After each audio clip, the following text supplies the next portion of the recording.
بھائی بھائی میں آپ کے میں گھر آپ کی کے گھر نوکرانی بن کر رہوں گی، لیکن میرے اس نوکرانی معصوم بن کر بچے کو اس رہوں گی، بارش لیکن میں سڑک پر میرے اس مرنے مت معصوم دیں۔ بچے کو میں نے تجھے بارش میں اسی دن سڑک پر کہہ مت دیا تھا مرنے کہ دو۔ میری چوکھٹ پر اپنا یہ منحوس چہرہ کبھی مت میں نے دکھانا، تجھے اسی نکلو دن اس گھر میں تمہاری کوئی کہہ جگہ دیا تھا نہیں ہے۔ میری چوکھٹ پر میری مدد کر میرے مولا، مولا اپنا میری منحوس مدد کر۔ چہرہ دوستو آج کی کبھی مت کہانی دیکھانا۔ ایک ایسی بے سہارا عورت کی ہے جس کے سر سے جب اس کے شوہر کا سایہ اٹھا تو وہ اپنے سگے اور دولت مند بھائی راشد کے دروازے پر پناہ مانگنے گئی، لیکن اس گھمنڈی بھائی نے آدھی رات کو اس بھیانک برستی بارش میں اپنی سگی بہن اور اس کے بھوکے یتیم بچے کو دھکے مار کر اندھیری سڑک پر مرنے کے لیے چھوڑ دیا۔ اس رات ایک عجیب رکشے والے نے وہ کیا جو ایک سگا بھائی نہ ہو کر بھی نہ کر سکا، بھائی سے بھی زیادہ کیا۔ سالوں بعد جب اسی گھمنڈی بھائی کی پوری سلطنت جل کر راکھ ہو گئی تو قسمت نے ایک ایسا دن دکھایا جسے دیکھ کر سب کی روح کانپ جائے گی۔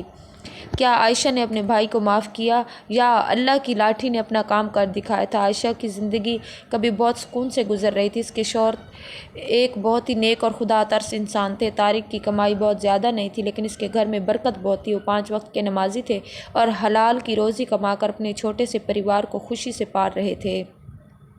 عائشہ اور طارق کا ایک 5 سال کا بیٹا تھا جو ان دونوں کی آنکھوں کا تارا تھا۔ عائشہ کو اپنی اس چھوٹی سی دنیا میں کسی چیز کی کوئی کمی محسوس نہ ہوتی تھی، لیکن کہتے ہیں نا کہ انسان سوچتا کچھ اور ہے اور اللہ کی رضا کچھ اور ہی ہوتی ہے۔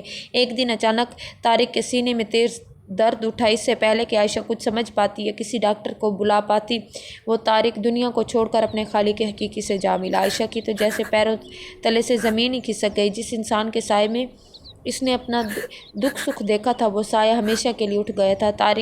طارق کے جنازے کے بعد عائشہ اس چھوٹے سے کرائے کے مکان میں بالکل اکیلی رہ گئی۔ اس کے پاس نہ تو بینک میں کوئی بھاری رقم تھی اور نہ ہی کوئی ایسی جائیداد جس کو بیچ کر وہ اپنا اور اپنے یتیم بچے کا پیٹ پال سکے۔ کچھ دن تو وہ پڑوسیوں نے کھانا بھجوایا، لیکن دنیا کا دستور یہی ہے کہ کوئی بھی کسی کا بوجھ عمر بھر نہیں اٹھاتا۔ طارق کے انتقال کو ابھی مشکل سے 1 مہینہ ہی گزرا تھا کہ گھر خالی کرنے کا حکم دے دیا۔ مکان مالک ایک بہت ہی بے رحم انسان تھا جس نے عائشہ کے آنسوؤں سے بھری آنکھوں اور معصوم بچے کے چہرے پر ذرا بھی ترس نہ کھائے۔ اس نے صاف کہہ دیا کہ اگر آج رات تک گھر خالی نہیں کیا تو وہ ان کا سارا سامان سڑک پر پھینک دے گا۔ عائشہ کے پاس جانے کے لیے کوئی جگہ نہ تھی۔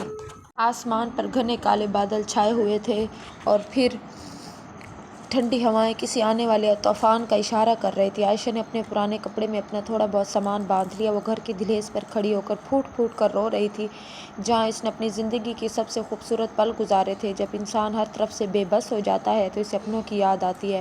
عائشہ کو اپنے سگے بھائی ارشد کی یاد آئی، اور ارشد شہر کا ایک بہت بڑا امیر کاروباری تھا۔ اس کے کپڑے کی ایک بہت بڑی فیکٹری تھی اور وہ ایک عالیشان محل جیسے گھر میں رہتا تھا۔ لیکن جب عائشہ نے طارق جیسے غریب آدمی سے نکاح کرنے کا فیصلہ کیا تو ارشد نے اپنے غرور اور دولت کے گھمنڈ میں آ کر عائشہ سے سارے رشتے توڑ لیے تھے۔ اس نے عائشہ سے کہا تھا کہ آج کے بعد تو نے میرے گھر کی طرف رخ بھی کیا تو میں تیرے پیر توڑ دوں گا، کیونکہ تو نے غریب سے شادی کر کے میری عزت مٹی میں ملا دی ہے۔ لیکن آج 5 سال کے بعد معصوم اور یتیم بچے کے ساتھ لیے اپنے بھائی کے دروازے پر وہ جانے کے لیے تیار تھی۔ جو بھوک اس نے اپنے بچے کی خاطر جھیلی تھی، ہر غرور، ہر گناہ ثواب اب اس کو عجیب لگ رہا تھا۔ عائشہ نے اللہ کا نام لیا اور امان کی انگلی پکڑ کر اس اندھیری سڑک پر نکل پڑی جو ارشد کے محل کی طرف جاتی تھی۔ آسمان سے اچانک تیز بارش شروع ہو گئی۔ بجلی کی کڑکتی ہوئی آوازیں امان کو ڈرا رہی تھی۔ عائشہ نے اپنی پرانی چادر سے امان کو ڈھک لیا تھا تاکہ وہ بارش سے بچ سکے، لیکن بارش اتنی تیز تھی کہ ان کا روم روم پانی سے بھیگ گیا۔ سڑک پر کیچڑ کئی بار ٹھوکر کھا کر گری، لیکن وہ ہر بار اپنے بچے کے لیے اٹھ کھڑی ہوتی۔ اس کے پیروں میں کانٹے چبھ رہے تھے، لیکن اس کے دل کا درد ان کانٹوں سے کہیں زیادہ گہرا تھا۔ وہ بس یہی سوچ رہی تھی کہ ارشد چاہے اسے کتنی بھی گالیاں دے لے، اسے کتنا بھی ذلیل کر لے، لیکن وہ اس کے معصوم بچے کو اس خوفناک بارش میں گھر سے باہر نہیں نکالے گا۔ آخر وہ اس کا سگا بھائی تھا، ایک ہی ماں کا دودھ پیا تھا۔ دونوں نے کافی دیر تک اس بھیانک جگہ پر سفر کرتے رہے، یعنی بھیانک موسم میں۔ آخر کار ارشد کے عالیشان بنگلے کے باہر پہنچ گئے۔ اس بنگلے کی اونچی دیواریں اور لوہے کا بھاری دروازہ ارشد کی دولت کی گواہی دے رہا تھا۔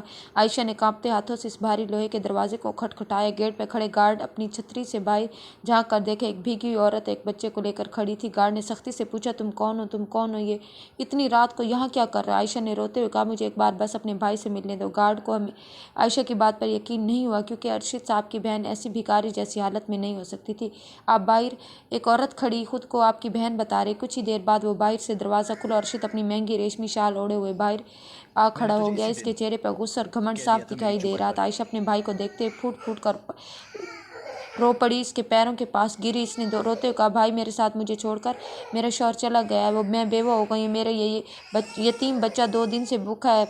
मालिक मकान के घर से हमें निकाल दिया गया, खुदा के वास्ते आज रात हमें अपने घर के किसी कोने में बना दे दीजिए, मुझे आज रात के लिए पनाह दे दे, मैं सुबह होते ही यहाँ से चली जाऊँगी, मैं तुम्हारी नौकरानी बन कर रहूँगी, लेकिन मेरे इस मासूम बच्चे को इस बारिश में सड़क पर मत मरने दो। अरशद अपनी बहन को पैरों से पर फेंका। दौलत ने इसके दिल को पूरी तरह पत्थर बना दिए थे। इसने आयशा को अपने पैरों से दूर धक्का दिया और बहुत ही सख्त और नफरत भरी आवाज़ में कहा, तू मेरी बहन उसी दिन मर गई थी जिस दिन तूने इस भिखारी तारिक से निकाह किया था। मैंने तुझे उस दिन कह दिया था, मेरी चौखट पर अपना ये मनहूस चेहरा कभी मत दिखाना। याद रख, इस घर में तेरे और तेरे इस बच्चे के लिए कोई जगह नहीं है। भाग जा यहाँ से, दोबारा इस मोहल्ले में भी नजर ना आना। ये वही भाई था जिसने इसके साथ मिलकर बचपन में एक ही थाली में खाना खाया था। इसने अपने भाई के सामने हाथ जोड़े, वास्ते दिए, कोई मुझ पर रहम करो, इस मासूम बच्चे पर। भाई तुम जो चाहे सजा दे लो, लेकिन एक बच्चे पर रहम करो। अगर तुम हमें बाहर निकाल दोगे तो ये मर जाएगा। लेकिन अरशद के दिल में शैतान आ चुका था। उसने अपने गार्ड को हुक्म दिया कि इस औरत को और इसके बच्चे को धक्के मारकर गेट के बाहर फेंक दो। गार्ड ने आयशा को बाजू से पकड़ा, उसे बेदर्दी से धक्का मारकर इस भारी बारिश में लोहे के गेट के बाहर सड़क पर फेंक दिया। अमान डर के मारे जोर जोर से रोने लगा। आयशा कीचड़ में गिर पड़ी। पीछे से भारी लोहे का दरवाज़ा हमेशा के लिए बंद हो गया। अब आयशा इस कीचड़ से भरी सड़क पर आसमान की तरफ देखकर जोर जोर से रोने लगी। इसने अपने दोनों हाथ जोड़े, आसमान की तरफ उठाए और फूट फूट कर रोते हुए दुआ मांगी, या अल्लाह मेरे यतीम बच्चे का तू ही वारिस है। दुनिया वालों ने अपने दरवाजे मेरे लिए बंद कर दिए, लेकिन तेरी रहमत का दरवाज़ा हमेशा खुला रहता है। मेरी मदद कर मेरे मौला, मेरी मदद कर। इसकी दर्द भरी चीख और आंसुओं की धार उस रात बारिश से भी ज़्यादा भारी थी। अमान ठंड और बुखार से थर थर काँप रहा था। आयशा ने इसे अपने सीने से लगा लिया और सड़क के किनारे एक बड़े से पेड़ के नीचे बैठकर अपनी तकदीर पर रोने लगी।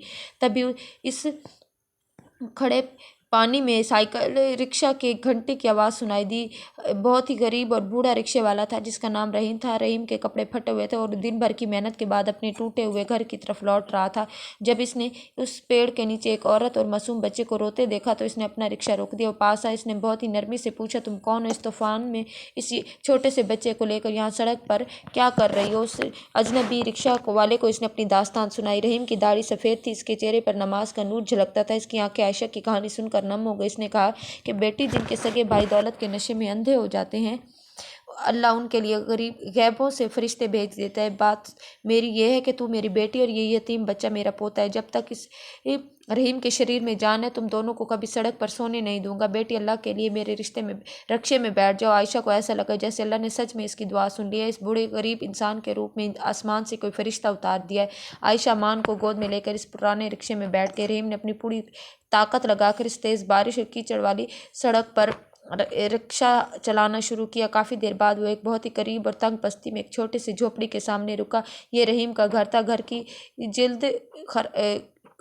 घर की हालत ख़राब थी। घर के अंदर जो इंसानियत का उजाला था वो अरशद के इस करोड़ों के महल से कहीं ज़्यादा रोशन था। रहीम की बेगम फातिमा ने दरवाज़ा खोला। जब इसने एक भीगी हुई औरत और एक कांपते हुए बच्चे को देखा, इसने फ़ौरन उन्हें अंदर बुला लिया। फातिमा से कोई सवाल न पूछा, इसने अपनी एक पुरानी लेकिन साफ साड़ी आयशा को पहनने के लिए दी और अमान को एक सूखे तौलिए से पूछ कर इसे गर्म कंबल में लपेट दिया। घर में खाने को कुछ ज़्यादा ना था, बस चंद रोटियां और थोड़ा सा दूध था जो फातिमा ने अपने और रहीम के लिए रखा था। लेकिन फातिमा ने बिना एक पल सोचे वो गर्म दूध करके अमान को पिला दी और खुद सूखी रोटियां आयशा के सामने रख दी। आयशा इस गरीब जोड़े की इस दरिया दिली को देखकर रो पड़ी। इसने कहा, खुद भूखे रहने वालों हमें खिला रहे हो। यतीम को खाना खिलाने से रिस्क में कमी नहीं आती, बल्कि अल्लाह इस घर में अपनी बरकतें नाजिल करता है। तुम लोग अल्लाह के मेहमान हो। आज इस रात से आयशा ने अपने अमान को सीने से लगाकर बहुत सुकून की नींद ली, क्योंकि इसे यकीन हो गया क्या था कि दुनिया में अभी भी इंसानियत जिंदा। अगली सुबह से आयशा की एक नई ज़िंदगी शुरू हुई। इसने तय किया कि वह रहीम चाचा और फातिमा खाला पर बोझ नहीं बनेगी। आयशा को सिलाई कढ़ाई का बहुत काम अच्छा आता था। इसने पड़ोस की औरतों से पुरानी मशीन मांगकर कपड़े सीने का काम शुरू कर दिया। रहीम जब अपना रिक्शा लेकर बाजार जाता तो वहाँ की दुकानों में वो कपड़े बेचने लगा। आयशा की नीयत साफ थी और इसके हाथों में अल्लाह ने बहुत बरकत रखी थी। इसके सिले हुए इन कपड़ों की बाजार में बहुत मांग होने लगी। धीरे धीरे इनके पास कुछ पैसे जुड़ने लगे। आयशा ने इन पैसों में सबसे पहले अमान का दाखिला एक अच्छे स्कूल में करवाया। वो दिन रात एक करके मेहनत करती, सुबह बाजार नमाज की पढ़कर कुरान की तिलावत करती और फिर अपनी सिलाई मशीन पर बैठ जाती। रात गए तक वो बराबर काम करती ताकि इसके बच्चे को और इस बूढ़े फरिश्ते को कभी किसी चीज़ की कमी ना हो। फातिमा और रहीम ने अमान को अपने बहुत इज्जत और अपनायत दी, क्योंकि वो बहुत ज़हीन और नेक लड़का था। वो अपनी माँ की तरह मेहनत और रहीम चाचा की कुर्बानियों को देखकर बड़ा हो रहा था। इसने बचपन में ठान लिया था कि वो एक दिन बहुत बड़ा इंसान बनेगा और अपनी माँ के सारे दुख दूर करेगा। वक्त किसी के लिए नहीं रुकता। साल बीत गए। अब अमान एक खूबसूरत, बहुत ही काबिल नौजवान बन चुका था। इसने अपनी तालीम पूरी की और एक छोटी सी कपड़े की दुकान से अपना कारोबार शुरू किया। अमान के कारोबार की कभी नाप तोल में बेईमानी नहीं करता था और अपनी कमाई का एक हिस्सा हमेशा गरीबों और यतीमों में सदका करता था। अल्लाह ने उनके हलाल रिस्क में ऐसी बरकत दी कि इसकी एक छोटी सी दुकान देखते ही देखते शहर के सबसे बड़े गारमेंट एम्पायर में बदल गई। ईमान ने अपनी माँ के लिए एक बहुत ही खूबसूरत आलीशान घर बनवाया। आयशा एक बहुत ही अमीर और रुतबे वाली खातून बन चुकी थी, लेकिन इसने अपना वो पुराना सब्र और नमाज की पाबंदी, हमेशा गरीबों की मदद, वो कायम रखा। अमान ने रहीम चचा और फातिमा खाला को अपने साथ इसी महल में रखा, लेकिन कुछ समय बाद रहीम और फातिमा अपनी उम्र पूरी करके इस दुनिया से पर्दा कर गए। आयशा ने उनका जनाजा बिल्कुल अपने सगे माँ बाप की तरह उठवाया और उनके लिए हमेशा सदका जारिया करती रही। दूसरी तरफ उसके घमंडी भाई अरशद की दुनिया में सब कुछ बदल रहा था। अरशद का कारोबार बहुत फैल चुका था, लेकिन इसकी दौलत ने इन गरीबों को ज़कात देना बिल्कुल बंद कर दिया था। वो अपने मजदूरों पर बहुत जुल्म करता, उनकी दिहाड़ी काट लेता और उन्हें जानवरों की तरह काम करवाता। जब कोई गरीब उनसे मदद मांगने आता तो इसे गालियाँ देकर भगा देता। इसे लगता था कि ये दौलत हमेशा इसके पास रहेगी और कोई इसे मिटा नहीं सकता। लेकिन अल्लाह की लाठी में आवाज़ नहीं होती। जब खुदा की पकड़ आती है तो इंसान का बड़े से बड़ा महल भी कांच की तरह टूट फूट जाता है। अरशद अपनी फैक्ट्री का मुनाफा हिसाब लगाकर अपने आलीशान कमरे में मज़े की नींद सो रहा था। अचानक आधी रात को इसके फ़ोन की घंटी बजी। फ़ोन इसके फैक्ट्री के चौकीदार का था। चौकीदार ने बताया कि साहिब फैक्ट्री में एक बहुत ही भयानक आग लग गई और पागलों की तरफ अपनी गाड़ी लेकर फैक्ट्री की तरफ दौड़ा। जब वहां पहुंचा तो इसकी करोड़ों की लागत वाली वो आलीशान फैक्ट्री आग के खौफनाक शोले में घिरी हुई थी। आसमान तक इस पूरे गरूर को चिल्लाकर राख कर रही थी और फिर गाड़ियां जो आग बुझाने आई थी वो भी नाकाम साबित हो रही थी। आग इतनी शदीद थी कि इसने गोदाम में रखा सारा माल, नई मशीन और सारे ज़रूरी कागजात कुछ ही घंटों में राख में बदल दिए। सुबह होते अरशद की पूरी सल्तनत एक काले और सुलगते हुए खंडर में बदल चुकी थी और शायद सड़क पर घुटनों के बल बैठकर अपने बाल नोच नोच कर रो रहा था। इसने याद आया कि इसने बाजार से बहुत बड़ा कर्ज उठाया हुआ था। कुछ ही दिनों में इसके सारे कर्जदार इसके घर के बाहर खड़े हो गए। अरशद ने जिनसे पैसा लिया था वो सब बहुत ही ताकतवर और ख़तरनाक लोग थे। अरशद की सारी दौलत, रिश्तेदार जो इसकी दौलत के भूखे थे, उन्होंने एक पल में इससे मुंह मोड़ लिया और जब अरशद ने इनसे मदद मांगी तो सबने अपने दरवाजे बंद कर दिए। कर्ज उतारने के लिए अरशद को आखिरकार नीलाम करनी पड़ गई। जिस बंगले के दरवाजे से इसने अपनी सगी बेवा बहन को धक्के मार मार कर बाहर निकाला था, आज उसी दरवाजे से इसे खुद बेघर होकर बाहर निकलना पड़ा। किस्मत का पहिया पूरी तरह घूम चुका था। अब अरशद के पास ना तो रहने को कोई घर था और फिर ना ही कोई ठिकाना, न खाने को रोटी, न पहनने को अच्छे कपड़े। वो दर दर की ठोकरें खाने लगा। कभी किसी मस्जिद के बाहर से होता तो कभी सड़क के किनारे। भूख और बीमारी ने इसे पूरी तरह तोड़ दिया था। इसके कपड़े बिल्कुल एक भिखारी जैसे हो गए थे। रमज़ान का मुकद्दस महीना शुरू हो चुका था और पूरे शहर में रहमतों और बरकतों का माहौल था, लेकिन अरशद के लिए हर दिन अजाब की तरह गुजर रहा था। इसने पिछले 3 दिन से कुछ नहीं खाया था और भूख से इसके पेट में मरोड़ उठ रहे थे। वो लड़खड़ाते हुए सड़क पर चल रहा था। तभी इसे किसी ने बताया कि इस शहर के सबसे बड़े और अमीर कारोबारी अमान साहब की हवेली पर हर रोज़ गरीबों और यतीमों को खाना दिया जा रहा है। अरशद को अमान का नाम तो मालूम था, लेकिन वो ये नहीं जानता था कि ये वही अमान है जिसने इसने कभी अपनी चौखट से धक्के मारकर निकाला था। भूख से लाचार अरशद अपने फटे हुए कपड़ों और बिखरे हुए बालों के साथ इस हवेली की तरफ चल पड़ा, जहाँ सैकड़ों गरीबों की लाइन लगी हुई थी। जब अरशद की बारी आई तो वो हवेली के इस बड़े से गेट के अंदर दाखिल हुआ, जो एक खूबसूरत नौजवान अपने हाथों से लोगों को राशन दे रहा था। नेक खातून कुर्सी पर बैठी बांट रही थी। अरशद ने राशन का थैला लेने के लिए अपने दोनों हाथ आगे फैलाए तो अमान की नज़र इस आदमी के चेहरे पर पड़ी।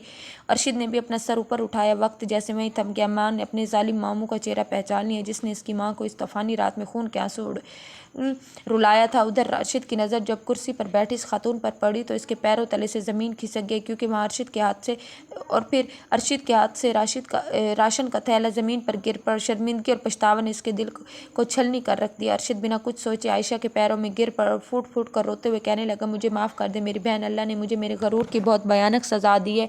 मैं तेरा बुजुर्ग हूँ। अरशद की बात सुनकर अमान का खून खौल रहा था। अरशद की बात कुछ ठीक थी सुनकर अमान का खून खौल रहा था। इसने अरशद को धक्के मारकर बाहर निकालने का इरादा किया ताकि वो अपना बदला ले सके, लेकिन तभी आयशा अपनी कुर्सी से उठी। अमान को रोकने का इशारा करते हुए अपने उस भिखारी भाई के वो हाथों से सहारा देकर ज़मीन से उठाया जिसने कभी इसे सड़क पर फेंक दिया था। आयशा ने कहा, भाई हमारा मज़हब हमें नफ़रत का बदला रहम और माफ़ी से देना सिखाता है।